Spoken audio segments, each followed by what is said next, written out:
So anyway, we had we started the tour. I must have been 23. I don't know what I was. I was pretty young, and I joined this trio. And he had an impresario agent from London, Barry Marshall, who now books McCartney and Elton John, but he started in the business with us. And he booked a 2-month tour starting in Scandinavia. He came down through Germany. He did a lot in Germany. And we recorded all the shows. We did the rest of Europe, Belgium, France, Italy, Switzerland, Austria. And then we went over to the States and we finished a 2-month tour in San Francisco. And those were we listened to all the tapes, but we found that the last 2 shows were the most magnificent. And so we mixed that record the Friday night, and then of course we were left with all of these boxes of tapes. And since the mixing took place in White Plains, New York, they asked what we want to do with the tapes. And I said, well, I live across the river. You can store them in my house. And that's when I got the idea in 2020, when we were pretty much idle at home, to listen to the tapes again and see if they're hopefully not damaged. And we did a baking process to preserve the sound, which we had it redone. We did it 2 times and had the tapes restored to full audio capacity. And then we took the alternate songs that were not released on Friday night and made a whole record of Saturday night, which was a pretty nice discovery for a lot of the fans. A lot of them didn't know we did a Saturday night. In fact, John McLaughlin didn't know we played a Saturday night 40 years later.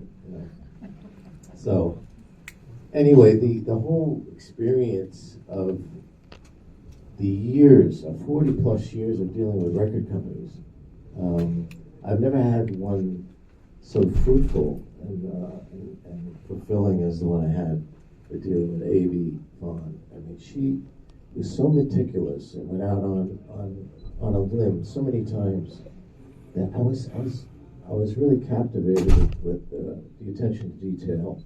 I've never seen in all my years of recording with Columbia, Sony, and all the other labels combined.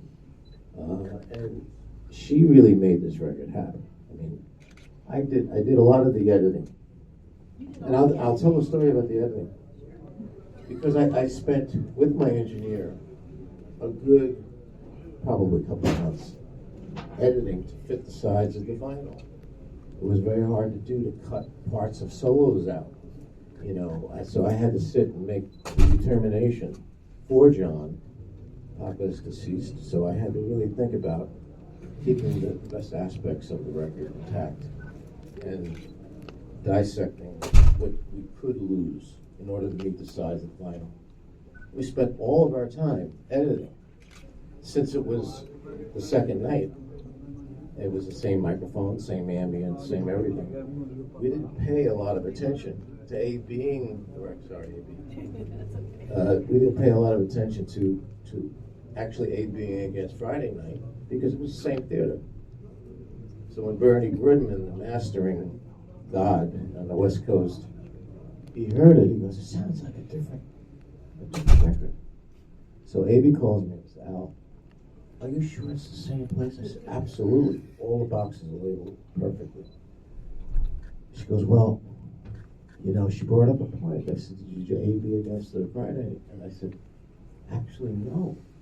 We just spent all the time editing. So she had a point. So we went back and we remixed the whole thing, because there are certain levels of ambient mics you have to match the same ambient quality of Friday night. So we had to do a whole new remix. Before that, we did a rebaking at the Skywalker Studio in Northern California. Did a phenomenal job. Brought it up again another level. And a lot of people are saying that the Saturday night sounds better than the Friday night. Now, mind you, these records were sitting in my basement for 43 plus 44 years or whatever. And I had no idea what it was, if they were even going to be up to par. the boxes looked like they were shredded in a machine. There was some water damage, mold, the tapes were old, so it Yeah. required a lot of restoration. And we took it to the world famous Skywalker, which restored all the old movies and very difficult projects. Yeah, Avi made it all happen. I was very impressed. Very impressed. Where were you in the 70s, by the way? We could have used you. So, yeah. You made it. You made it happen. I mean, it started with me calling John and convincing him that we did 2 nights in San Francisco. Did? John, I know it was a long time ago, but COVID is upon us. We should maybe talk about this now before, And he was a little against it in a way. He almost didn't believe we had something. I said, well, I go, all right, send me something. So I sent him a track. And then I couldn't get him on the phone for a while. I said, oh boy, maybe he doesn't like it. So eventually got him. I kept on it.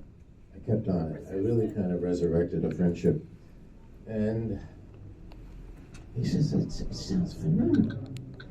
He said, keep it all. And then I sent him another 2 tracks. Phenomenal, keep it all. Don't edit anything out. I said, well, John, we gotta make vinyl work. You're gonna have 45 minutes on one side of a vinyl, So that was the thing. Well, it's up to me. I keep it all. I said, well, okay, we have to deal with reality, and the fact that it was COVID and there were no flights coming in from Europe.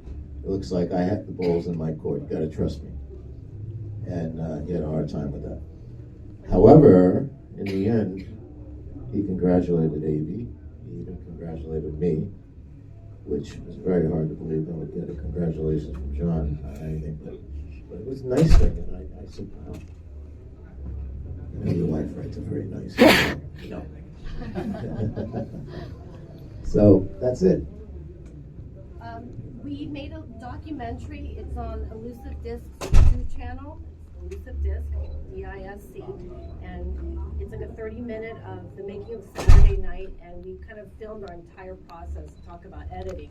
It was like probably 80 hours of film edited down to 30 minutes, so that was not easy. But it tells us, what we did, the engineers we worked with, the manufacturing, how we developed the jacket, because the jacket's made with metallic ink and 2-color metallic ink.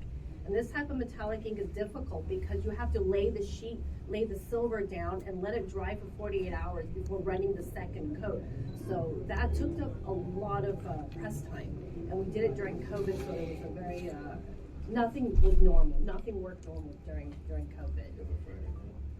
Yes, so before we talk about a little bit about Al's body of work and what he's doing now and projects he's currently working on, we're going to play Friday Night in San Francisco on 45 by Apex Record, and it was this album and this project that led me to working with Al and to really expand my catalog, which I'm so we can on Friday night.